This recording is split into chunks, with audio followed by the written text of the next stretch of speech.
चलिए हम स्टार्ट करते हैं अपना लास्ट यूनिट केमिस्ट्री में ऑर्गेनिक जो हमारी बचती है चैप्टर का, उस यूनिट का नाम है carbon compounds.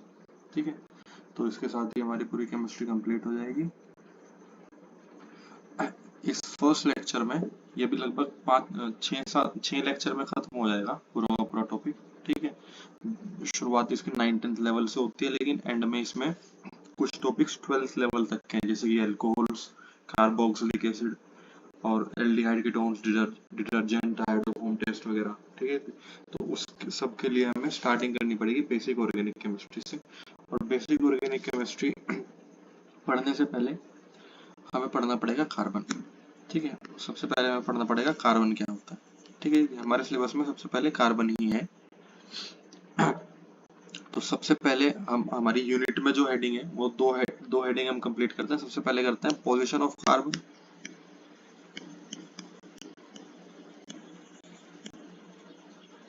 Position of carbon in periodic table, कि पीरियोडिक टेबल में कार्बन कहाँ लाई करती है। और दूसरा एक इंपॉर्टेंट कॉन्सेप्ट है, वो है हाइब्रिडाइजेशन।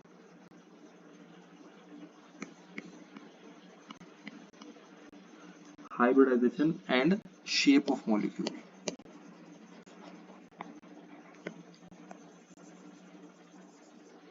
ठीक है, और हाँ, ऑर्गेनिक में हम क्वेश्चन साथ ही साथ करते चलेंगे। ठीक है, मतलब जितने क्वेश्चन हो भी सकते हैं, जितने बन भी सकते हैं, जिस तरह के हमसे क्वेश्चंस। ठीक है, पीवाई के तो करते ही हैं, हम करेंगे, उसके साथ हम पैरेलल क्वेश्चन भी लगाते चलेंगे।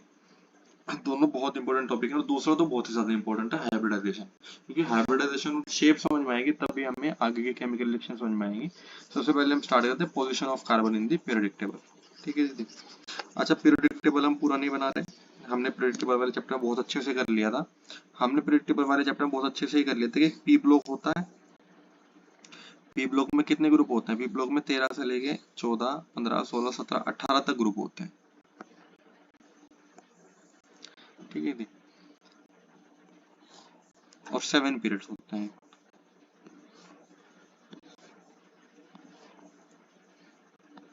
ये हमारा पी ब्लॉक है और इधर होता है हीलियम। ठीक है दीदी, ये 13 ग्रुप होता है, ये 14 ग्रुप, 15 ग्रुप, 16, 17 और 18 ग्रुप। ठीक है, इधर हमें पता है इधर क्या होता है, इधर वो लोग लाई करते हैं, क्या नाम, इधर डी ब्लॉक लाई करता है। ठीक है, तो वो सब हमें नहीं पढ़ना, बार बार हम पढ़ चुके। हमें पढ़ना है कि पी ब्लॉक होता है ये ग्रुप। ये ग्रुप कौन सा होता है? ये पूरा पूरा ब्लॉक है P block. P block small P से इसको रिप्रेजेंट करता है। इसमें 13वें ग्रुप में कौन कौन आता है? 13 से लेकर 18 तक हमने सारे एलिमेंट्स याद किए, 13 में एलिमेंट आते हैं, हम ट्रिक हमने उसमें डिस्कस कर लेते हैं, हम डायरेक्टली लिखते हैं।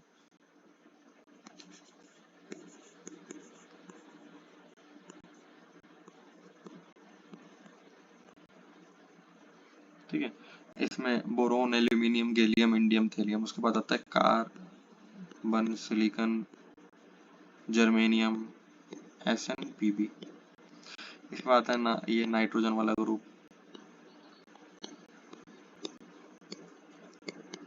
इसके बाद आता है सोलवा ग्रुप,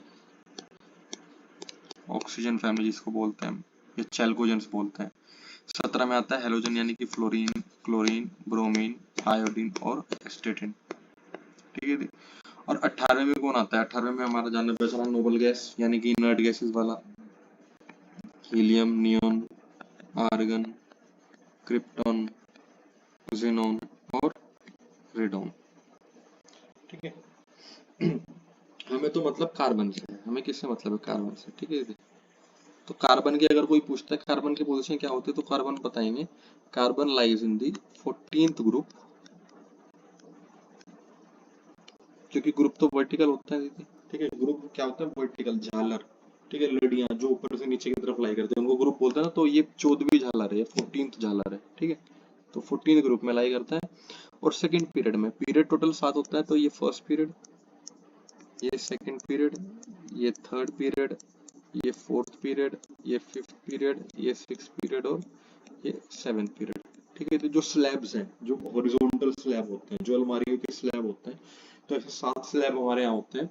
तो कार्बन 14 ग्रुप में लाई करता है और सेकंड स्लैब में लाई करता है, यानी कि सेकंड पीरियड में लाई करता है। ठीक है दीदी, पीरियड चलते हैं आपके हॉरिजॉन्टल। ठीक, तो बस कार्बन की पोजीशन हमें इतनी ही करनी है। अच्छा, कार्बन के बारे में अगर बात करें तो कार्बन के 3 आइसोटोप्स होते हैं। ठीक है, कार्बन हम बहुत अच्छे से कर लेंगे और इसी यहीं से ही आपके यहाँ क्वेश्चन आने स्टार्ट हो जाते हैं। आपके यहाँ बेसिक क्वेश्चन कार्बन के आइसोटोप के ऊपर आता है, कार्बन के कौन सा आइसोटोप रेडियो एक्टिव है, ये आपके यहाँ क्वेश्चन आया हुआ। ठीक है, कौन सा आइसोटोप हम एटॉमिक मास यूनिट कैलकुलेट करने में यूज करते हैं, ये हमारे यहाँ क्वेश्चन आया, ये हमने रखा है। कार्बन 12 आइसोटोप यूज करते हैं। रेडियो एक्टिव कौन सा होता है, 14th वाला रेडियो एक्टिव होता है। कार्बन रेटिंग में कौन सा यूज होता है, ये क्वेश्चन आया हुआ। मास नंबर और एटॉमिक नंबर, इस पे भी क्वेश्चन आया हुआ है। ठीक है, और उसके एलोट्रोप से भी क्वेश्चन आया, ग्रेफाइट, बकमिंस्टर, फुलरिन और डायमंड वगैरह। तो ये सब हम जो है कार्बन का पैरेलली हाथों हाथ जो है सब कुछ करते चलेंगे। तो कार्बन के आइसोटोप्स कितने होते हैं, कार्बन की फॉर्म्स, आइसोटोप्स ऑफ कार्बन। ठीक है, आइसोटोप्स। तो कार्बन के हमारे यहाँ 3 आइसोटोप्स होते हैं। ठीक है, आइसोटोप का मतलब क्या होता है, आइसोटोप एक बार रिकैप कर लेते हैं, हालांकि हमने पढ़ा हुआ। आइसोटोप का मतलब क्या होता है, same atomic number but different mass number, same atomic number but different mass number. तो कार्बन के 3 आइसोटोप होते हैं, एक होता है कार्बन 12, कार्बन 12, एक होता है कार्बन 13, ठीक है, एक होता है कार्बन 14। ठीक है, अच्छा, ऊपर हमें पता है कि किसी भी एलिमेंट का ऊपर लिखा जाता है ए यानी कि उसका मास नंबर, नीचे लिखा जाता है जेड यानी कि उसका एटॉमिक नंबर। तो मास नंबर होता है उसका ए और एटॉमिक नंबर होता है उसका नीचे, यानी कि जिसको जेड से डिनोट करते हैं। ठीक है, तो ये सब हम ऑलरेडी डिस्कस कर चुके हैं। तो इसमें इसका, अच्छा, प्रोटॉन क्या होता है, मैंने आपको बता रखा कि जो एटॉमिक नंबर होता है वही प्रोटॉन होता है, जो एटॉमिक नंबर होता है वही नंबर ऑफ प्रोटॉन होता है। और मास नंबर क्या होता है, मास नंबर भी हमने बताया था, हमने प्रैक्टिस भी करी थी क्वेश्चन। मास नंबर होता है प्रोटॉन प्लस न्यूट्रॉन। ठीक है दीदी, मास नंबर क्या होता है, प्रोटॉन प्लस न्यूट्रॉन। अच्छा, और न्यूट्रल अगर है तो जो प्रोटॉन है वही इलेक्ट्रॉन भी होगा, ये भी हमने करा था। अगर कोई चार्ज नहीं है, अगर कोई न्यूट्रल एटम है, तो उसमें जो प्रोटॉन है वही इलेक्ट्रॉन होगा और वही एटॉमिक नंबर होगा। तो जेड का मतलब प्रोटॉन भी है, इलेक्ट्रॉन भी है। और ए का मतलब यानी कि मास नंबर का मतलब है प्रोटॉन प्लस न्यूट्रॉन। तो हम तीनों के बारे में पहले तो इनकी टर्मिनोलॉजी, वो इनकी एक तरह से कुंडली लिख लेते हैं, किसमें कितने प्रोटॉन कितने न्यूट्रॉन। तो प्रोटॉन किसमें कितने हैं, इलेक्ट्रॉन कितने हैं और न्यूट्रॉन कितने हैं। ठीक है, तो प्रोटॉन इसमें भी 6 हैं, इसमें भी 6 हैं, इसमें भी 6 हैं। इलेक्ट्रॉन इसमें भी 6 हैं, इसमें भी 6 हैं, इसमें भी 6 हैं। ठीक है, न्यूट्रॉन क्या होता है, न्यूट्रॉन होगा, हमें पता है ए में से जेड माइनस कर दो। न्यूट्रॉन का फॉर्मूला हमने याद किया था, न्यूट्रॉन का फॉर्मूला क्या होता है, ए में से जेड माइनस कर दीजिए, यानी कि ऊपर वाली डिजिट में से नीचे वाली डिजिट माइनस कर दो। तो 12 माइनस 6 यानी कि 6 न्यूट्रॉन है कार्बन 12 में। 13 माइनस 6 यानी कि 7 न्यूट्रॉन है कार्बन 13 में। और 14 माइनस 6 यानी कि 8 न्यूट्रॉन है कार्बन 14 में। ठीक है, तो बेसिकली देखो यहाँ से भी हमारे बहुत सारे क्वेश्चन बनते हैं। ठीक है, हमें कंफ्यूज होने की जरूरत नहीं, हमने हाथों एक मिनिमल सा फॉर्मूला लर्न करके कि neutron equal to A minus Z learn करके हमने इनकी पूरी की पूरी कुंडली खंगाल ली। तो आपको क्वेश्चन पूछ सकता है, प्रोटॉन का नंबर तीनों में 6-6 है, इलेक्ट्रॉन का नंबर तीनों में 6-6 है, केवल न्यूट्रॉन का नंबर चेंज होता है। न्यूट्रॉन का नंबर 12 में 6 है, 13 में 7 है और 14 में 8 है दीदी। ठीक है, अब हम करते हैं इनकी अबंडेंस। ठीक है, हमने अबंडेंस भी सीखी थी, क्योंकि हमने ये भी लर्न करा था कि हर आइसोटोप की एक ना एक अबंडेंस होती है। हालांकि इस पे क्वेश्चन नहीं आना चाहिए, ठीक है, लेकिन क्योंकि एक प्योर फैक्ट है, ये हमारा केमिस्ट्री से इसका कोई लेना देना नहीं है, लेकिन फिर भी चलिए कर लेते हैं। अबंडेंस में कार्बन 12 होता है 98.88%। देखिए अकेला कार्बन 12 भी कितना है 98.88%, यानी कि लगभग 99% पूरी दुनिया में कार्बन 12 होता है। कार्बन 13 होता है लगभग 1.1%, ठीक है 1.1%। और 98.188 प्लस 1.11 को ही अगर हम ऐड कर दे तो कितना बन जाएगा, वो बन जाएगा 98.98 और बाकी जो बचता है लगभग 0.02% से भी कम बचता है, 0.02% से भी कम दीदी वो बचता है कार्बन 14। कौन सा बचता है, कार्बन 14, ठीक है। अच्छा यहाँ से एक और फैक्ट याद कर देंगे जिसपे कि पीवाईक्यूज आए हुए हैं, इस पे बेसिकली आपके डायरेक्ट थ्योरेटिकल कॉन्सेप्चुअल क्वेश्चन ही आए हुए इन टॉपिक से। कार्बन 12 स्टेबल होता है। कार्बन 12 स्टेबल क्यों है, दुनिया में लगभग सारे कंपाउंड कार्बन 12 से बने हुए हैं। कार्बन 13 भी स्टेबल होता है, लेकिन कार्बन 14 रेडियो एक्टिव होता है। क्या होता है carbon 14 radio active, radio active होता है कार्बन 14, कार्बन 14 रेडियो एक्टिव होता है। रेडियो एक्टिव क्यों होता है, रेडियो एक्टिविटी हमारे सिलेबस में नहीं है ना हमें पढ़ने, लेकिन फिर भी एक बेसिक सा रूल ध्यान रखते हैं, जब भी किसी एटम में न्यूट्रॉन का नंबर ज्यादा हो जाए प्रोटॉन से, जनरली न्यूट्रॉन का नंबर प्रोटॉन से ज्यादा हो जाए, ठीक है, और काफी ज्यादा हो जाए, तो एक लिमिट पे आके, एक थ्रेशोल्ड पे आके वो डिसइंटीग्रेट न्यूक्लियस अनस्टेबल हो जाता है, और इस वजह से उसको जो है रेडियो एक्टिविटी के कारण उससे अपने आप को तोड़ना पड़ता है। इसलिए वो कोई भी चीज रेडियो एक्टिव इसलिए होती है उसमें न्यूट्रॉन का नंबर ज्यादा है। अगर कोई पूछे रेडियो एक्टिविटी क्यों होगी, तो बोलेंगे न्यूट्रॉन का नंबर जब ज्यादा हो जाता है न्यूक्लियस बन जाता है हैवी। न्यूक्लियस क्या हो जाता है, हैवी, और हैवी न्यूक्लियस हमेशा अपने आप को ब्रेकअप करता है, यानी कि तोड़ता है, यानी कि फिजन करता है, और इसी फिजन को बोलते हैं रेडियो एक्टिविटी। ठीक है दीदी, इससे ज्यादा हमें नहीं पढ़ना, हमें कुछ टर्म्स ही ध्यान रखनी है जटिल। दोबारा रिपीट कर रहा, कार्बन 14 के अंदर न्यूट्रॉन आप देखो, उसमें कार्बन 12 में 6 है, 13 में 7 है, कार्बन 14 में 8 न्यूट्रॉन है, 8 न्यूट्रॉन है, 6 प्रोटॉन है। न्यूट्रॉन प्रोटॉन से काफी ज्यादा है, इस वजह से न्यूक्लियस हैवी हो गया। हैवी न्यूक्लियस हो गया तो वो फिजन करेगा यानी कि अपने आप को तोड़ेगा, और इस फिजन को ही जब वो सब स्पॉन्टेनियसली खुद से ही फिजन करने लगे कोई न्यूक्लियस, तो उसी प्रॉपर्टी को बोलते हैं रेडियो एक्टिविटी।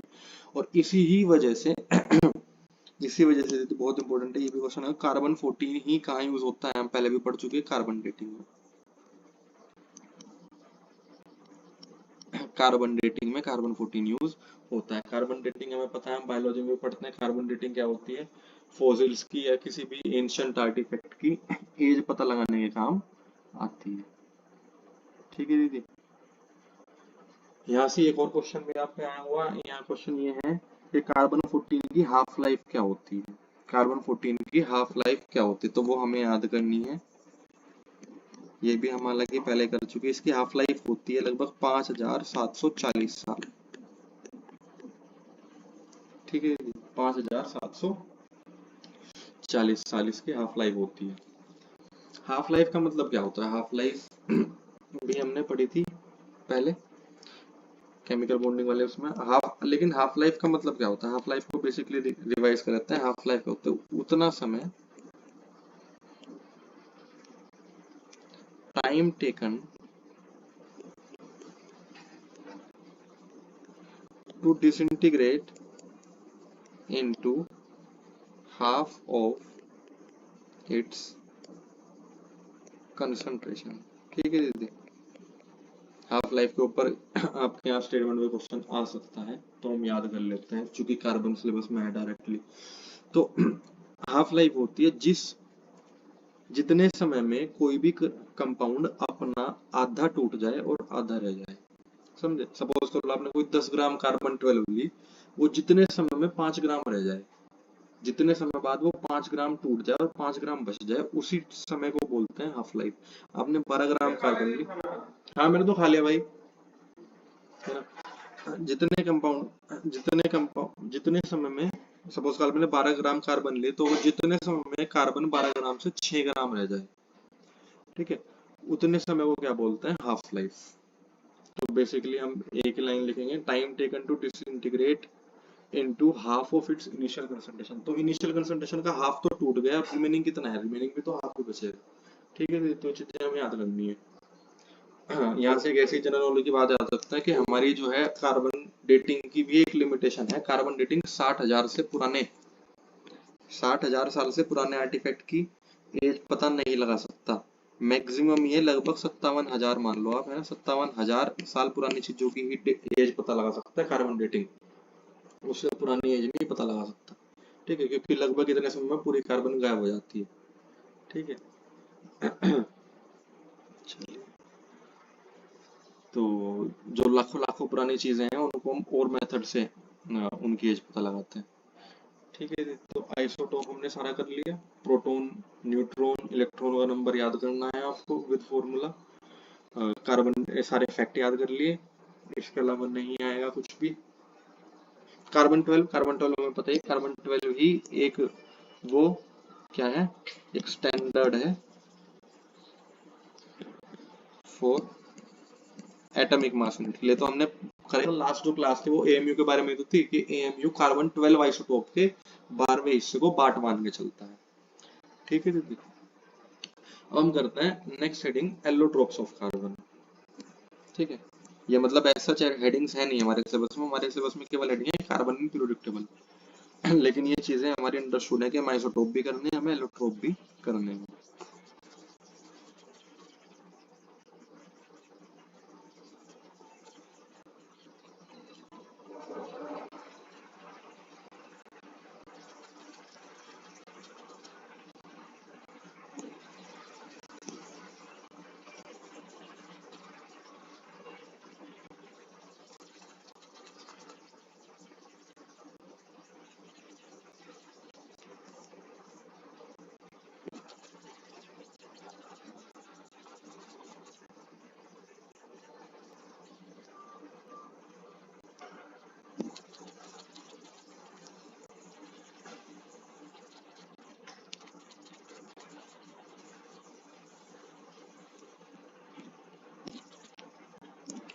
तो पढ़ते थे हम एलोट्रोप्स ऑफ कार्बन।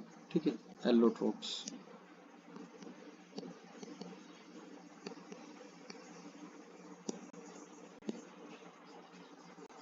देखो एलोट्रोप और आइसोटोप में क्या फर्क है, पहले बेसिकली हमें समझना पड़ेगा एलोट्रोप और आइसोटोप में क्या फर्क है। ठीक है, क्योंकि ये चीज हमें कल को 9th-10th वाले बच्चों को भी समझानी, वो पूछ सकता है कि सर ये मैम भाई आइसोटोप तो आपने पढ़ा दिए, एलोट्रोप क्या है। आइसोटोप को भी यही बताता है टीचर कि isotope are the different forms of element, allotrope को भी बताता है are the different forms of element. देखिए एलोट्रोप और आइसोटोप में बेसिक फर्क क्या है, बहुत बड़ा फर्क है। आइसोटोप का मतलब है प्रोटॉन नंबर सेम है लेकिन न्यूट्रॉन नंबर डिफरेंट है ना दीदी, न्यूट्रॉन नंबर डिफरेंट है, प्रोटॉन नंबर सेम है, एलिमेंट भी सेम है, क्योंकि प्रोटॉन सेम है तो एलिमेंट भी क्या है, एलिमेंट भी तो सेम हो ना जब प्रोटॉन सेम है तो। एलोट्रोप क्या होता है देखिए, एलोट्रोप में आपका स्ट्रक्चर डिफरेंट होता है। एलोट्रोप में स्ट्रक्चरल आइडेंटिटी, साथ ही साथ बॉन्डिंग, ठीक है, साथ ही साथ स्टेट, ये सब डिफरेंट होती हैं ऑफ सेम आइसोटोप। अब आइसोटोप सेम ही होगा लेकिन वही आइसोटोप अलग अलग स्ट्रक्चर, अलग अलग बॉन्डिंग, अलग अलग स्टेट में एग्जिस्ट कर सकता है। फॉर एग्जांपल हम बात करते हैं दीदी, जैसे कि बहुत कार्बन सेल का एग्जांपल लेते हैं, कार्बन सेल का एग्जांपल है ऑक्सीजन। ऑक्सीजन एक एलिमेंट है, ऑक्सीजन का एक सबसे स्टेबल आइसोटोप है O16, है ना, लेकिन O16 ही दो अलग अलग एलोट्रोप्स में एग्जिस्ट कर सकता है। एक है O2 यानी कि हमारी ऑक्सीजन गैस, जिसको हम डाई ऑक्सीजन भी बोलते हैं, डाई ऑक्सीजन भी बोलते हैं, और दूसरी दीदी O3 जिसको हम ओजोन बोलते हैं। देखिए समझेंगे ध्यान से, है ना, 2 मिनट लेके समझेंगे। ऑक्सीजन एलिमेंट यानी कि O16 एक आइसोटोप है, सिंगल आइसोटोप है ना, हाँ, O16 एक सिंगल आइसोटोप है। लेकिन दो अलग अलग स्ट्रक्चर्स में एग्जिस्ट करता है। एक है O2 जिसको ऑक्सीजन गैस या डाइऑक्सीजन बोलते हैं, एक है O3 जिसको ओजोन बोलते हैं। दोनों क्या है? दोनों डिफरेंट एलोट्रोप्स हैं, लेकिन आइसोटोप क्या है दोनों का? सेम। ठीक है, तो बेसिक सी बात है, एक आइसोटोप के अलग तरह के अलग अलग एलोट्रोप्स भी हो सकते हैं। अब ओजोन और ऑक्सीजन क्या डिफरेंट नहीं है? बिल्कुल डिफरेंट है। हमने क्या तीन चीजें लिखी, उनकी स्ट्रक्चरल आइडेंटिटी भी डिफरेंट होगी, उनकी बॉन्डिंग भी डिफरेंट होगी, उनकी स्टेट भी डिफरेंट होगी। स्टेट मतलब हो भी सकते नहीं भी, लेकिन बॉन्डिंग और स्ट्रक्चरल आइडेंटिटी तो डिफरेंट होगी ना। तो O3 में कोऑर्डिनेट बॉन्ड बनता है, O2 में केवल कोवेलेंट बनता है, O3 में 3 ऑक्सीजन के एटम्स हैं, एटोमिसिटी 3 है, और डाइऑक्सीजन में 2 है। डाइऑक्सीजन रेस्पिरेशन के काम आती है, लेकिन ओजोन रेस्पिरेशन के काम नहीं आ सकती, है ना। डाइऑक्सीजन हमारे लिए पॉइजनस टॉक्सिक नहीं है, लेकिन ओजोन हमारे लिए पॉइजनस और टॉक्सिक है। ऑक्सीडेशन ओजोन बहुत अच्छा करती है, ऑक्सीजन बहुत वीक ऑक्सीडाइजिंग एजेंट है ओजोन के मुकाबले में। ओजोन एक एक्सप्लोसिव है, लेकिन ऑक्सीजन एक एक्सप्लोसिव नहीं है। ओजोन कंबस्शन में हेल्प नहीं करती, लेकिन ऑक्सीजन कंबस्शन में हेल्प करती है। ठीक है, लेकिन देखो बने दोनों ऑक्सीजन एटम के ही, सेम एटम के बने, लेकिन उनकी एलोट्रोपिक फॉर्म डिफरेंट हो गई।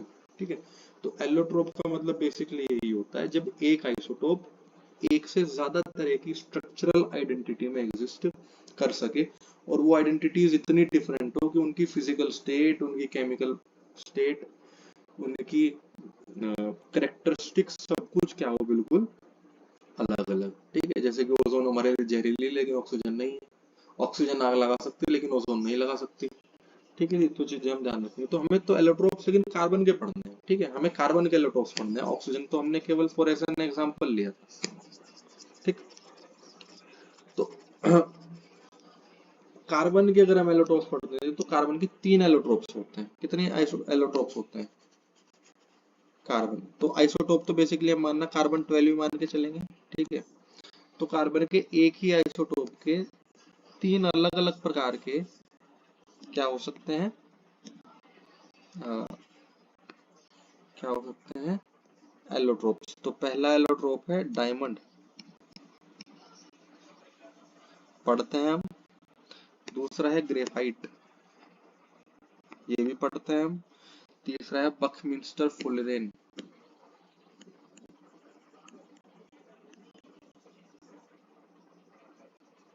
ठीक है, इसके अलावा दो और बना लिए हमने हमने लेबोरेटरी में 2 एलोट्रोप्स बनाए हैं कार्बन के। एक है ग्राफीन और एक है नैनोट्यूब्यूल्स, कार्बन नैनोट्यूब्यूल्स।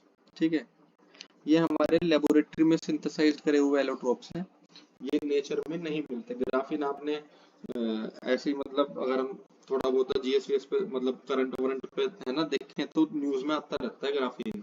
ग्राफीन दुनिया का सबसे लाइटेस्ट एलिमेंट है। ग्राफीन एक इस तरह का एलिमेंट है कि आप उसको एक दरवाजे जितना बड़ा बना सकते हो, लेकिन उसका वजन मिलीग्राम्स में ही रहेगा, है ना। मतलब फॉर्म से भी बहुत हल्की चीज है ग्राफीन। ये हमने लेबोरेटरी में सिंथेसाइज करी है कि वॉल्यूम तो बहुत बड़ी है, बन जाएगा कमरे जितना, लेकिन वजन उसका कुछ मिलीग्राम्स में रहेगा। ठीक है, इसकी डेंसिटी बहुत कम होती है। नैनो ट्यूब्यूल्स, हमारे कार्बन के नैनो ट्यूब्यूल्स मेडिकल साइंस में बहुत काम आते हैं। ठीक है, स्पेस साइंस में काम आते हैं। हमें लेकिन नेचुरल एलोट्रोप्स करने, तो नेचुरल एलोट्रोप्स कार्बन के 3 होते हैं, डायमंड, ग्रेफाइट और बकमिंस्टर फुलरेन। ठीक है दीदी, तीनों नेचर में मिलते हैं। डायमंड के बारे में अच्छा अगर बात करें, तो डायमंड के बारे में सबसे पहली बात ये होगी कि डायमंड एक टेट्राहेड्रल शेप में एग्जिस्ट करता है। किस शेप में एग्जिस्ट करता है? टेट्राहेड्रल।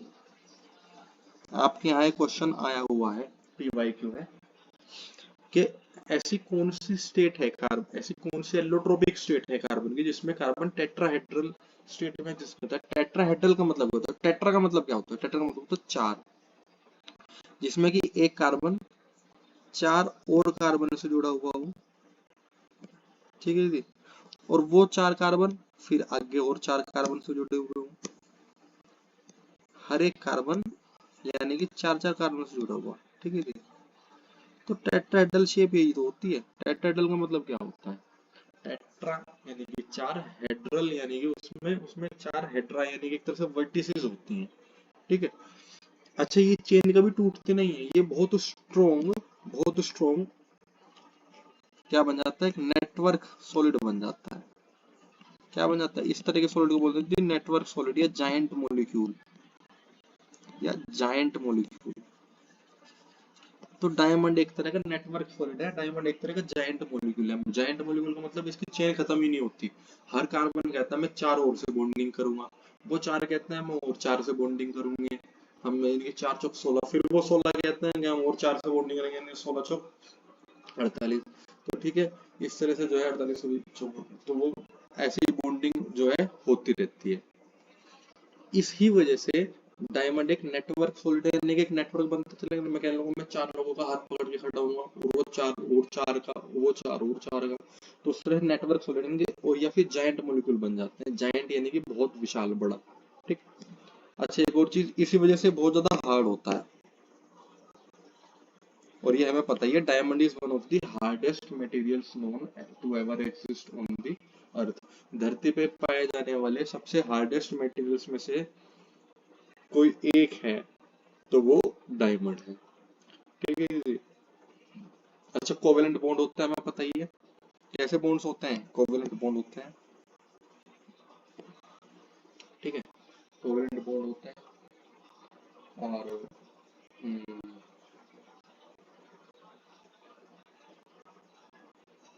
और क्या अपने, हाँ, डायमंड क्या होता है, डायमंड एक इंसुलेटर होता है, डायमंड एक इंसुलेटर होता है जी। ठीक है, डायमंड एक इंसुलेटर होता है। इंसुलेटर का मतलब क्या है, ये इलेक्ट्रिसिटी या हीट कंडक्ट नहीं करता। अच्छा, इलेक्ट्रिसिटी और हीट कंडक्ट क्यों नहीं करता? इलेक्ट्रिसिटी और हीट कंडक्ट करने के लिए प्री रिक्विजिट कंडीशन क्या होती है, फ्री इलेक्ट्रॉन।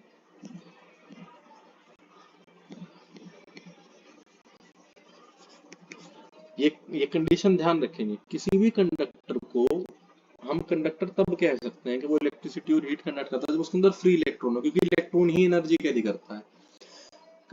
डायमंड के अंदर हर कार्बन 4 और कार्बन से जुड़ा हुआ है, और कार्बन में वैसे भी कितने बॉन्डिंग इलेक्ट्रॉन होते हैं, तो मैं पता है कार्बन के अंदर 6 इलेक्ट्रॉन, तो 6 का मतलब क्या है, 2, 4 दे दी। ठीक है, चार, 4 वैलेंस इलेक्ट्रॉन है इसके एल शेल में। 4 वैलेंस के इलेक्ट्रॉन क्या मतलब है, ये 4 की शेयरिंग करता है, यानी कि टोटल कितने की शेयरिंग हो जाती है, 8 की शेयरिंग हो जाती है। ठीक है, तो कार्बन अपना ऑक्टेट पूरा करने के लिए क्या करेगा, 4 की शेयरिंग करेगा, तभी तो इसका ऑक्टेट क्या पूरा हो जाएगा, 2,8 हो जाएगा, नहीं हो जाएगा। तो कार्बन को 4 ही तो बॉन्ड बनाने होते हैं, और 4 ही बॉन्ड बना लेता है वो। तो इसलिए क्या उसके पास कोई फ्री इलेक्ट्रॉन बचा ना, कार्बन के पास कोई भी फ्री इलेक्ट्रॉन नहीं बचा, इस वजह से हमारा डायमंड क्या होता है, इंसुलेटर होता है। ठीक है, तो diamond is a insulator. Insulator बोल लो, पुअर कंडक्टर बोल लो, एक ही बात होती है, इंसुलेटर या फिर पुअर कंडक्टर। ठीक है जी, ये चीज करते हैं। हाँ, एक लास्ट चीज हम कर लेते हैं, डायमंड के अंदर कलर भी कभी कभी आ जाता है। ठीक है, अच्छा, एक बात करते हैं हम, डायमंड अगर प्योर है, दुनिया का प्योरेस्ट डायमंड हमेशा कलरलेस ही होता है। ठीक है, क्योंकि कार्बन के अंदर कभी भी इलेक्ट्रॉन ट्रांजिशन नहीं करता, तो कार्बन कलर्ड नहीं हो सकती डायमंड की फॉर्म में। तो डायमंड अगर प्योरेस्ट, दुनिया का सबसे प्योरेस्ट और मैं कहूंगा सबसे महंगा अगर कोई डायमंड होगा तो वो कलरलेस ही होगा। ठीक है, लेकिन डायमंड के अंदर कभी कभी कलर आ जाता है due to impurities, due to impurities. ठीक है, तो डायमंड अगर कलर्ड है, रेड डायमंड है, ब्लू डायमंड है, ठीक है, अलग अलग कलर के डायमंड होते हैं, तो वो कार्बन की वजह से नहीं होता, वो किसी इम्प्योरिटीज की वजह से। जब जिस समय धरती के अंदर कार्बन उबल रही होती है ना, हाई प्रेशर पे, और वो हजारों सालों में डायमंड बनती है, करोड़ों सालों में, तो उस समय उसके अंदर अगर कोई और एलिमेंट जाके फंस जाए, सपोज कर लो एल्यूमिनियम फंस गया, या आयरन फंस गया, मैग्नीशियम फंस गया, ठीक है, या निकल कोबाल्ट फंस गए, तो अगर किसी और एलिमेंट की आयन स्टेट या किसी और एलिमेंट की इंप्योरिटी उसके अंदर फंस जाती है during the process of formation, तो उसके अंदर कलर एब्जॉर्ब होना स्टार्ट हो जाता है, और कलर एब्जॉर्ब होते ही क्या बन जाएगा, वो डायमंड आपका कलर्ड। ठीक है, तो जिस डायमंड को हम कलर्ड बोलते हैं टेक्निकली केमिस्ट्री की लैंग्वेज में, वो इम्प्योर डायमंड होता है। ठीक है दीदी, तो डायमंड के बारे में तो इतना ही जानकारी हमारे लिए बहुत है। टेट्राहेड्रल होता है, जाइंट मॉलिक्यूल है, नेटवर्क सॉलिड है, all four covalent bonds surrounded होते हैं, हार्डेस्ट मटेरियल है, पुअर कंडक्टर है क्योंकि इसके अंदर फ्री इलेक्ट्रॉन एब्सेंट है, और इसके अंदर जनरली कलरलेस होता है, but if coloured it is due to impurities. ठीक है दीदी, अब पढ़ते हैं ग्रेफाइट। अब पढ़ते हैं ग्रेफाइट।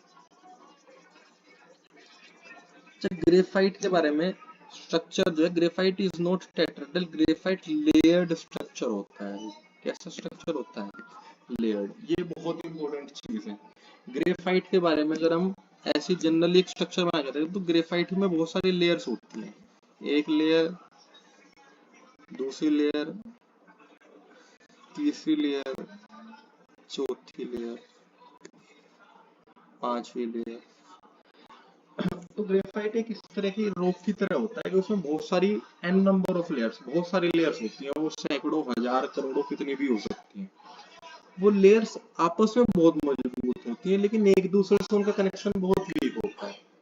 मैं कह रहा हूँ, आपने एक टीन के ऊपर दूसरी टीन रखी, दूसरे के ऊपर तीसरी, चौथी, पांचवी, आपने 5 टीन रख दी, तो वो टीन आपस में तो बहुत खुद तो बहुत मजबूत है, पांचों की पांचों टीन बहुत मजबूत है, लेकिन उनकी एक दूसरे से बॉन्डिंग अच्छी नहीं है। यानी कि वो लेयर्स, वो टीम्स एक दूसरे के ऊपर स्लाइड कर सकती हैं। क्या कर सकती हैं? स्लाइड कर सकती हैं। और यही कारण है ग्रेफाइट एक, ये बहुत इंपॉर्टेंट क्वेश्चन है, एक ड्राई लुब्रिकेंट की तरह यूज होता है। ठीक है जी, ग्रेफाइट एक ड्राई लुब्रिकेंट की तरह यूज होता है। ये नेट में भी आया हुआ, ये केमिस्ट्री के नेट में आया हुआ एक बार क्वेश्चन। ठीक है, तो एक आधे जैसे कोई आसान क्वेश्चन आ जाता है ना कि ऐसा कौन सा एलिमेंट है जो कि ड्राई लुब्रिकेंट की तरह यूज होता है, यानी कि उसका पाउडर भी आप मशीन में डाल दो तो वो लुब्रिकेशन का काम करेंगे, तो वो ग्रेफाइट है। क्योंकि ग्रेफाइट का पाउडर आपने मशीन में डाल दिया, गरारियां चल रही है, सपोज कर लो पहिए चल रहे हैं, तो वो क्या करेंगे, एक दूसरे के ऊपर स्लाइड कर जाती है लेयर्स। ठीक है, और लुब्रिकेशन का काम ये तो होता है स्लाइडिंग को आसान बनाना, एक दूसरे के ऊपर फिसलना। अच्छा, ड्राई लुब्रिकेंट की जरूरत कहाँ होती है? ड्राई लुब्रिकेंट की जरूरत होती है हाई टेम्परेचर पे।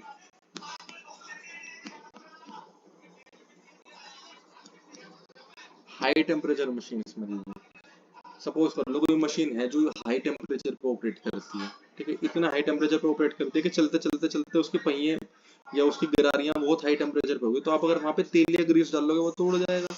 तो वहां पे लिक्विड लुब्रिकेंट तो काम नहीं करेगा।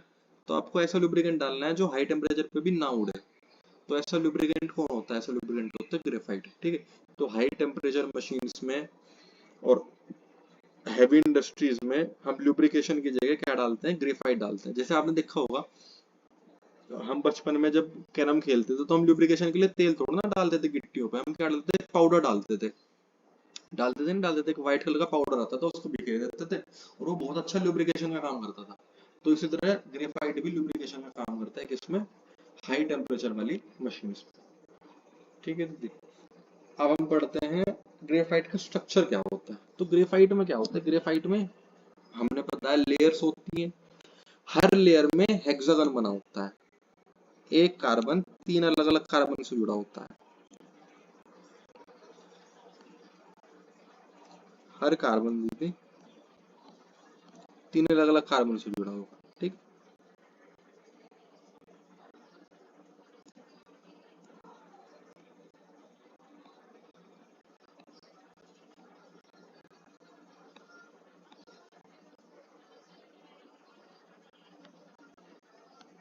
देखो आप ऑब्जर्व करो, हर कार्बन क्या जुड़ा हुआ है? 3 3 कार्बन से जुड़ा हुआ है ना। और ये चेन मतलब एक तरह से ये भी एक लेयर कभी खत्म नहीं होने की ना, चलती रहेगी चलती रहेगी चलती रहेगी।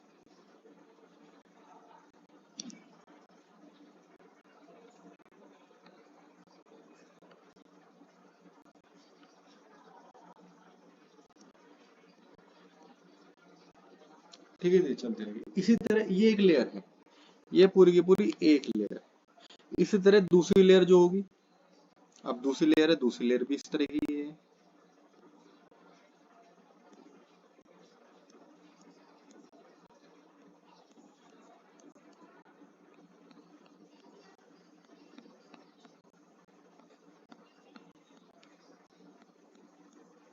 दूसरी लेयर भी इस तरह के दे दी। ठीक है, ये डॉट का मतलब क्या है? डॉट्स का मतलब इंटरसेक्शन पे, हर 3 3 के इंटरसेक्शन पे क्या है? कार्बन बनी हुई। ठीक है,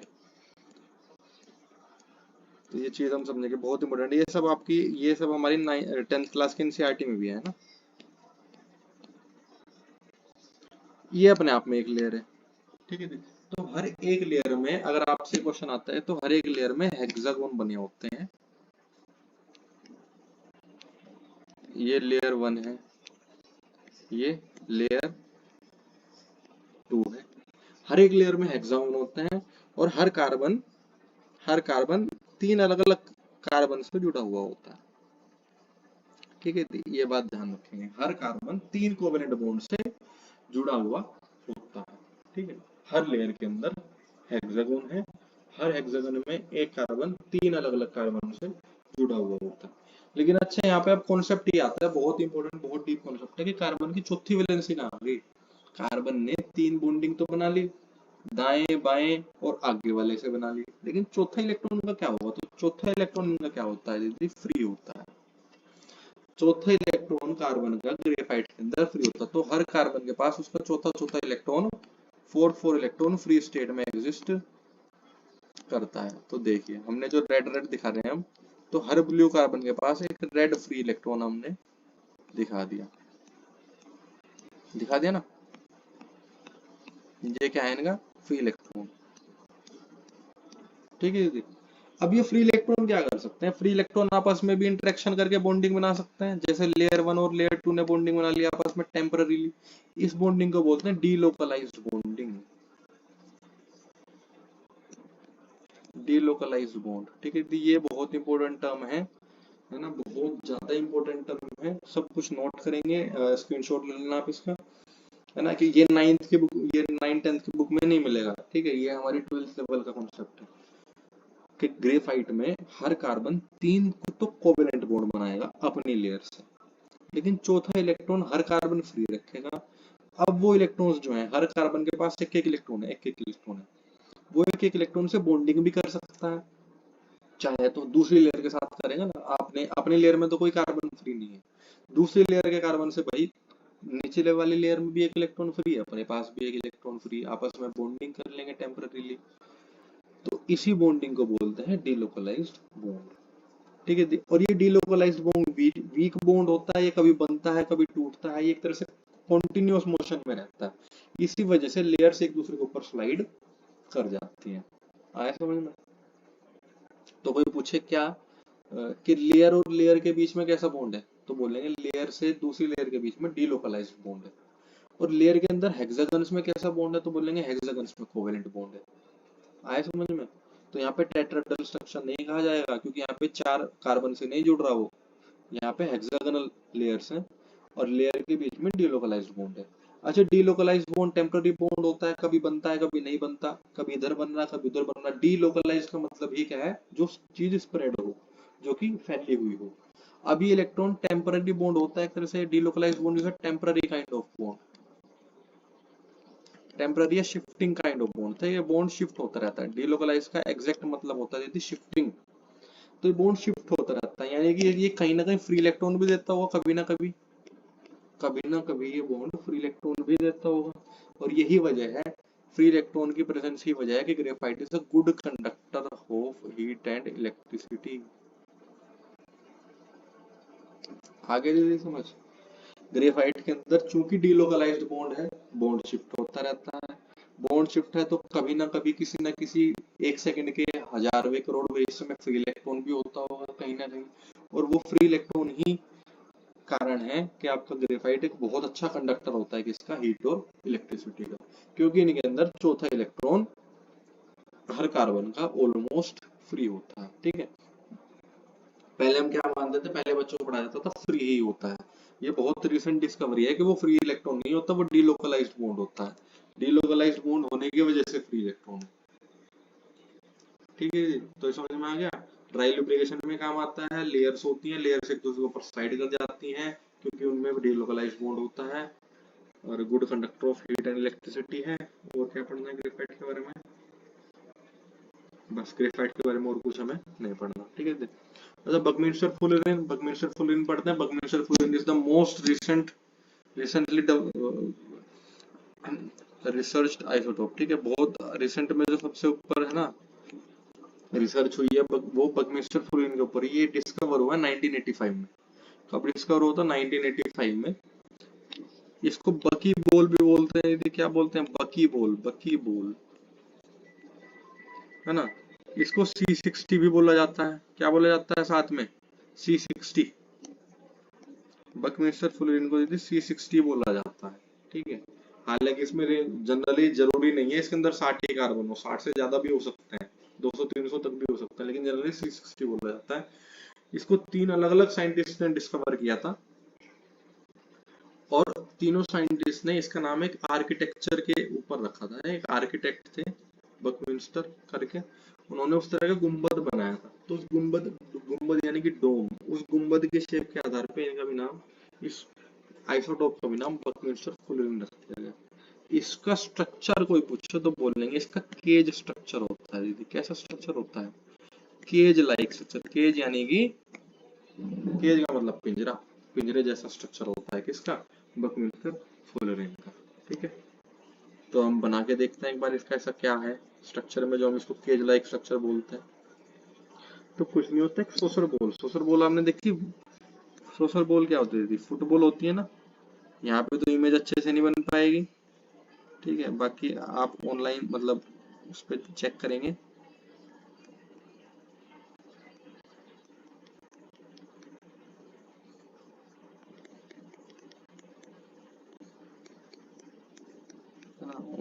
बुक में या उसमें चेक करेंगे गूगल पे बकमिंस्टर फुलरिन की शेप कैसी होती है।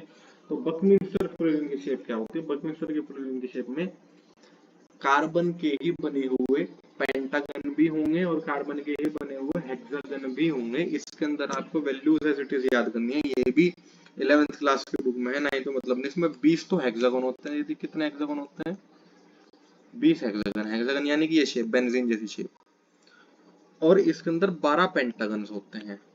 12 पेंटागन्स होते हैं। पेंटागन यानी कि ये शेप, ठीक है जी। पेंटागन यानी कि ये शेप। वैसे जनरली हेक्सागन होता है, हेक्सागन को ज्वाइन करने के लिए पेंटागन जो बनाया जाता है ना, तो हेक्सागन और पेंटागन का मिक्सचर होता है। आपने कभी फुटबॉल की बॉल अगर हम देखें तो ब्लैक एंड व्हाइट जो होते हैं पैचेस, उनमें से कुछ हेक्सागन होते हैं, कुछ पेंटागन होते हैं, ठीक है। तो एक केज लाइक स्ट्रक्चर होता है, खोखला होता है, अंदर से खोखला होगा, बस कार्बन कार्बन आपस में जुड़ के खोखली बॉल बनाते हैं। बॉल में पेंटागन की भी शेप्स होती हैं और हेक्सागन की भी शेप्स होती हैं। जनरली 60 कार्बन होते हैं, 60 से ज्यादा वाले भी मिले हैं लेकिन। अच्छा एक बात ध्यान रखेंगे, कॉन्जुगेटेड स्ट्रक्चर होता है, ये भी रिसेंटली डिस्कवरी है, ठीक है। कॉन्जुगेटेड स्ट्रक्चर होता है। कॉन्जुगेट का मतलब क्या होता है? आम भाषा में अल्टरनेट सिंगल डबल मोड, बाद में समझेंगे अच्छे से।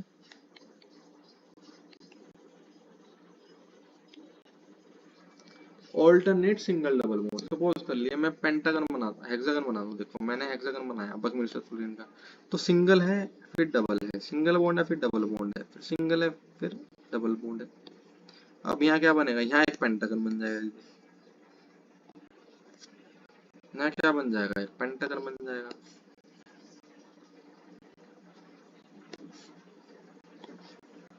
ठीक है, तो ये क्या है? ये हमारा, हम बोलेंगे कॉन्जुगेटेड स्ट्रक्चर है। क्या है दीदी? ये हमारा कॉन्जुगेटेड कॉन्जुगेटेड स्ट्रक्चर है। क्यों? Double single double single double single single double single double single double single. आया समझ? कॉन्जुगेटेड का मतलब क्या होता है? जब alternate single double single double single double चल रहा हो, जैसे कि ये चेन है, हम बोलते हैं ये चेन, हम बोलते हैं single double single double single, conjugated है। डबल सिंगल डबल डबल, क्या कॉन्जुगेटेड है? नहीं, ब्रेक हो गया conjugation. Double single double double, दो बार डबल लगातार आ गया तो कॉन्जुगेशन नहीं है। जब सिंगल डबल एस डी चलता रहे तो वो कॉन्जुगेटेड है। तो ये बहुत इंपॉर्टेंट टॉपिक है, ये क्वेश्चन आ सकता है आपके यहाँ कि बकमिंस्टर फुलरिन क्या कॉन्जुगेटेड होती है? हाँ कॉन्जुगेटेड होती है। अब तक की किसी भी एलोट्रोप में कॉन्जुगेशन नहीं था, लेकिन केवल किसमें है कॉन्जुगेशन? केवल और केवल बकमिंस्टर फुलरिन में कॉन्जुगेशन दीदी होता है, ठीक है। चलो, और इसके अंदर भी फ्री इलेक्ट्रॉन नहीं होता, तो ये भी पुअर कंडक्टर होती है, ठीक। नॉर्मल कंडीशन में बकमिस्टर फुलरिन भी क्या होती है, पुअर कंडक्टर होती है, किसकी, इलेक्ट्रिसिटी की। नॉर्मल कंडीशन में, स्पेशल कंडीशन में वो बॉन्ड डिलोकलाइज होके घूम सकता है और वो इलेक्ट्रिसिटी कंडक्ट कर सकता है।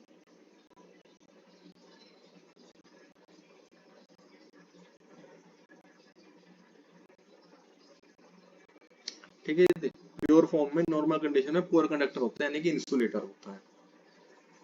तो हमने कर लिए सारे के सारे फॉर्म्स कार्बन के। हमने कार्बन की सारी फॉर्म्स कर ली प्रेडिक्टेबल में और उसमें भी।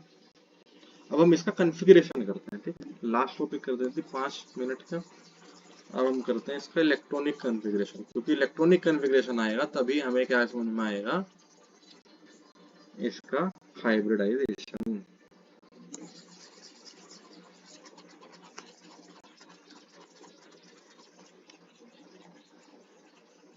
हाइब्रिडाइजेशन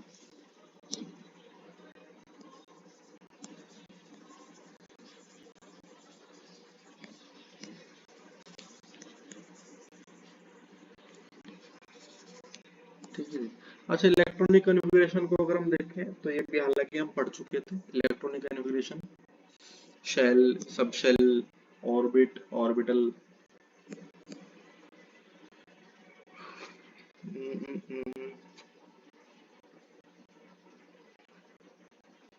हमें ज्यादा जरूरत तो नहीं पड़ेगी, लेकिन शुरू में हम केवल गिने चुने ऑर्बिटल्स के बारे में कर लेते हैं। गिने चुने सब शेल, यानी जनरली डी डी तक हमें जरूरत नहीं पड़ेगी, एसपी एसपी, लेकिन फिर भी डी तक कर लेते हैं हम, ठीक है। शुरू के 20-25 तक का याद कर लेंगे इस मेथड से। सबसे पहली चीज होती है दीदी ऑर्बिट, ऑर्बिट या शेल, ठीक है। शेल के अंदर होता है सब शेल, इसी फॉर्म में लिखना आप, सब शेल के अंदर होते हैं दीदी ऑर्बिटल्स, इसी फॉर्म में लिखेंगे, ठीक है ना। बहुत आसान है, आपको किसी बुक में ऐसे समझ में नहीं आने का, ऐसी ये लेक्चर ये 15 मिनट में ही समझ में आएगा सब कुछ। ऑर्बिट या शेल, शेल के अंदर सब शेल, सब शेल के अंदर ऑर्बिटल्स होते हैं, ये कुछ ऐसे हैं। अगर हम हिंदी में लिखें तो आप समझना, ऑर्बिट या शेल क्या है, कमरा है।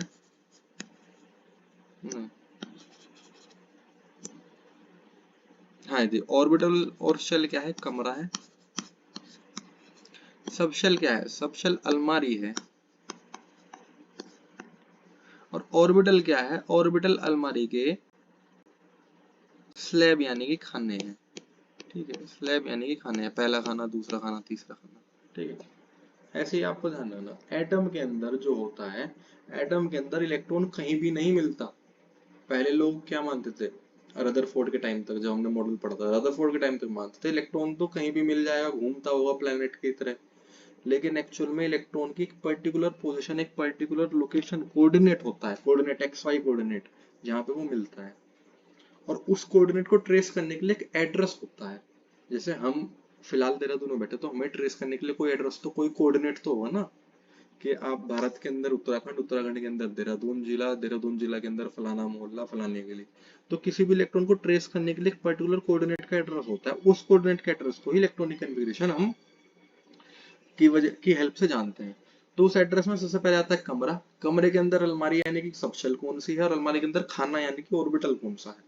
ध्यान रखेंगे कि कमरे पे चिट लगी होती है। हमारा होटल जो है, एटम का जो होटल होता है, उसके अंदर चिट लगी होती है कमरे पे। वो कमरे के चिट 1 2 3 4 जनरली 7 तक जाती है, मैंने बताया था आपको, 7 से ज्यादा नहीं आ जाती। या फिर चिट वो के एल एम की भी हो सकती है, KLMNOPQ, ठीक है दीदी, आया समझ में। तो कोई पूछे शेल को किससे डिनोट करता है, तो एक ही बात है कि शेल पे अगर नंबर वाली चिट है तो 1 2 3 4 वाली होगी, और अगर अल्फाबेट वाली चिट है तो KLMN वाली होगी, ठीक है। तो हमारे कमरों पे चिट लगी रहती है कि होटल वाला बोलेगा एल कमरे में जाओ, यानी कि कौन से कमरे में जाना है, दूसरे में। होटल वाला बोले एन कमरे में जाना है तो फोर्थ में जाना है, क्यू में बोले तो 7th में जाना है। आया समझ। चलिए, अलमारी यानी कि सबशेल। अब हर कमरे के अंदर अलमारियां होती है, अलमारियों पे दीदी चिट होती है, अलमारियों पे दीदी चिट होती है SPDF वाली, किसी अलमारी पे एस की चिट मिलेगी, किसी पे आपको पी की मिलेगी, किसी पे आपको डी की मिलेगी, किसी पे आपको एफ की मिलेगी, किसी पे आपको जी की मिलेगी। ठीक है ना, जी तक तो मामला जाता ही नहीं है, एफ तक याद करना आप। ठीक है, S P D F G तक। एस वाली अलमारी पे चिट 0 की मिलेगी, पी पे 1 की मिलेगी, डी पे 2 की मिलेगी, एफ पे 3 की मिलेगी। ये भी ध्यान रखना, आपको रटना ही है। ठीक है, एस पे 0 की मिलेगी, पी पे 1 की मिलेगी, डी पे 2 की, एफ पे 3 की। आया दीदी समझ? थोड़ा थोड़ा आ रहा होगा, थोड़ा थोड़ा नहीं भी आ रहा होगा, लेकिन जब हम कंप्लीट कर लेंगे तो अच्छे से याद हो जाएगा। ऑर्बिट यानी कि कमरे 1 से लेके 7 तक होते हैं, यानी कि के से क्यू तक। सब शेल एस से लेके एफ तक होते हैं, आप ध्यान रखना, यानी कि 0 से लेके 3 तक होते हैं। चिट है उनके ऊपर, वो उनकी पहचान है, हमें याद करना है कहाँ से आई। मैं अपनी अलमारी पे एस नाम की चिट लगा देता हूँ, बस मेरी मर्जी। पी की लगा देता हूँ, मेरी मर्जी। डी की लगा देता हूँ, मेरी मर्जी। अब ऑर्बिटल से यानी कि खाने, ये आपको याद रखने हैं। एस चिट की अलमारी में केवल एक ही खाना होता है, इसके अंदर नो शेल्फ। पी चिट की अलमारी में 3 खाने होते हैं दीदी, ठीक है, 3। डी चिट की अलमारी में 5 खाने होते हैं, खाने यानी कि ऑर्बिटल्स। एफ चिट की अलमारी में दीदी 7 खाने होते हैं। कितने? 7। 1 2 3 4 5 6 7। बस याद करने हैं आपको, कोई साइंस नहीं है, कुछ नहीं है, हमें कुछ नहीं, हमें क्वांटम मैकेनिक्स में नहीं जाना, हमें याद करनी। एस चिट की अलमारी यानी कि एस सबशेल में एक खाना यानी कि एक ऑर्बिटल। पी चिट की अलमारी में 3 खाने यानी कि 3 ऑर्बिटल। डी चिट की अलमारी में 5 खाने यानी कि 5 ऑर्बिटल। और एफ चिट की अलमारी में 7 खाने यानी कि 7 ऑर्बिटल। ठीक है दीदी, अब लास्ट चीज आपको ध्यान रखनी है, बस केवल और केवल लास्ट चीज आपको ध्यान रखनी है। एक खाने में एक ही जोड़ी कपड़ा रख सकता हूँ मैं। हमारे यहाँ एक खाने में एक ही जोड़ा रखा जाता है। जोड़ा यानी कि एक अपर तो एक लोअर। तो जानना, एक ऑर्बिटल में 2 इलेक्ट्रॉन आ सकते हैं, तो एस के अंदर ओनली एंड ओनली 2 इलेक्ट्रॉन आते हैं। पी के अंदर 3 दूनी 6 इलेक्ट्रॉन आते हैं। डी के अंदर मैक्सिमम 10 इलेक्ट्रॉन आते हैं। एफ के अंदर मैक्सिमम 14 इलेक्ट्रॉन आते हैं। बस आपको इससे ज्यादा कुछ नहीं करना, कोई रूल नहीं करना, कुछ नहीं करना। ठीक है, एस के अंदर 1 ऑर्बिटल 2 इलेक्ट्रॉन, पी के अंदर 3 ऑर्बिटल 6 इलेक्ट्रॉन, डी के अंदर 5 ऑर्बिटल 10 इलेक्ट्रॉन, एफ के अंदर 6 ऑर्बिटल, सॉरी 7 ऑर्बिटल 14 इलेक्ट्रॉन। आया समझ? अब एक रूल लिखवाता हूँ, ठीक है, उस रूल को याद रखेंगे, बहुत इंपॉर्टेंट रूल है।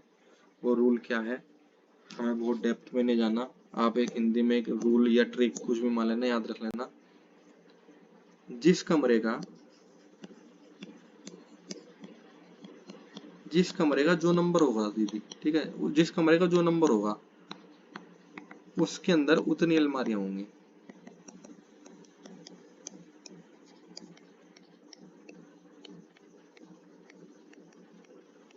इसको टेक्निकल लैंग्वेज में लिखें तो ऑर्बिटल नंबर जितना होगा ना, sorry orbit number, shell number जितना होगा उसके अंदर उतने ही सब शेल्स होंगे। जितना शेल नंबर उसके अंदर उतने ही सब शेल। ठीक है, ऐसे समझते हैं। बहुत टेक्निकल टर्म्स होती हैं इसमें, principal quantum, azimuthal, spin only, फलाना ओनली, ये कुछ नहीं करना आप, जैसे मैं समझा रहा समझते चलिए, हमें तो कॉन्फ़िगरेशन लिखना ना। शेल नंबर जितना होगा उतना ही उसके अंदर सब शेल। मैं कहने लगूं मेरे कमरे का नंबर 1 है तो उसके अंदर 1 अलमारी मिलेगी। ठीक है, मैं किसी होटल का मालिक हूँ, मैंने ऐसा रूल सेट कर रखा, मैंने लिख रखा मेरे कमरे की पे जो चिट लगी होगी उसके अंदर उतनी अलमारी है। अब आप देख लो, अगर कमरे पे 10 नंबर की चिट है, 10 नंबर का कमरा है तो उसके अंदर अलमारी 10 मिलेंगी आपको। 2 नंबर का कमरा तो 2 अलमारियां, 3 नंबर का कमरा तो 3 अलमारियां। अब याद रखना, फर्स्ट ऑर्बिट है ना, फर्स्ट ऑर्बिट यानी कि के फर्स्ट है, यानी कि उसके अंदर एक ही अलमारी मिलेगी, यानी कि अलमारी का मतलब सब शेल, तो उसके अंदर ओनली एस होता है। 2 यानी कि एल, तो उसके अंदर एस और पी होते हैं। ठीक है, 3 यानी कि एम, उसके अंदर 3 होते हैं, एस पी और टी।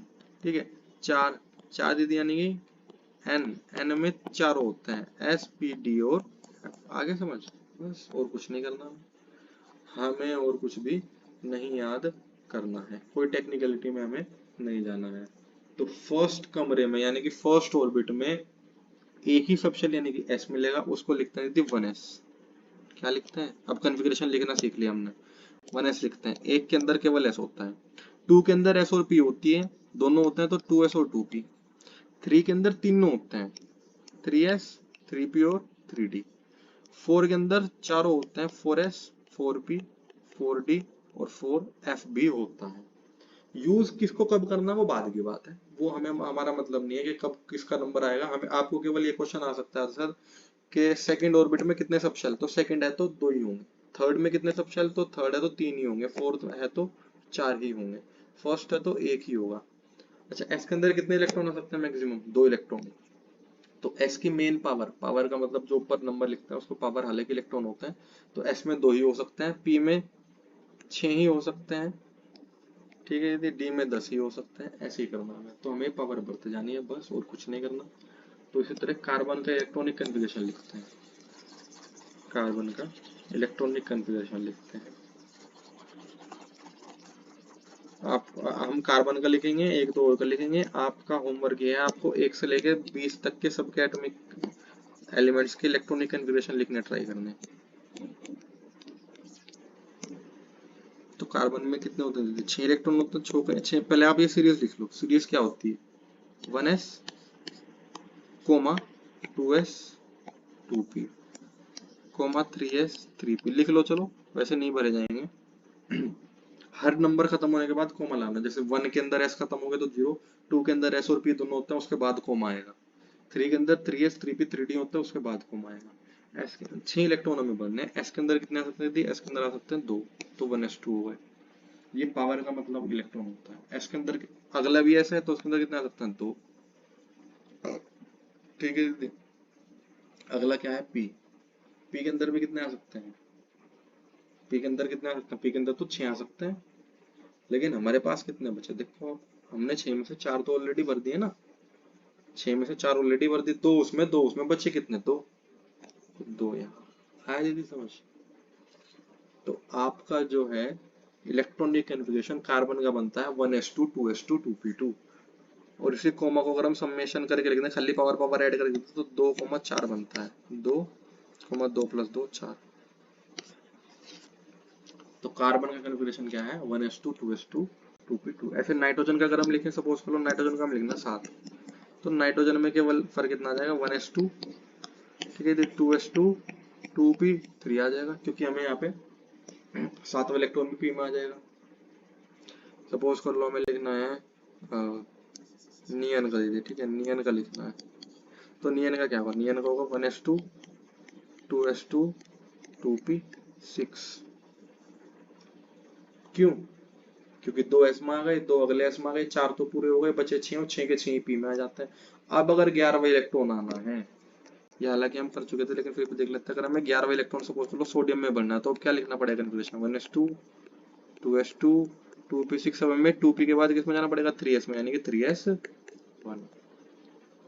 आया दीदी समझ, ये होता है। तो हमें तो कार्बन तक लिमिट रखनी है अपनी डिस्कशन, कार्बन का कन्फिगरेशन 1s2 2s2 2p2।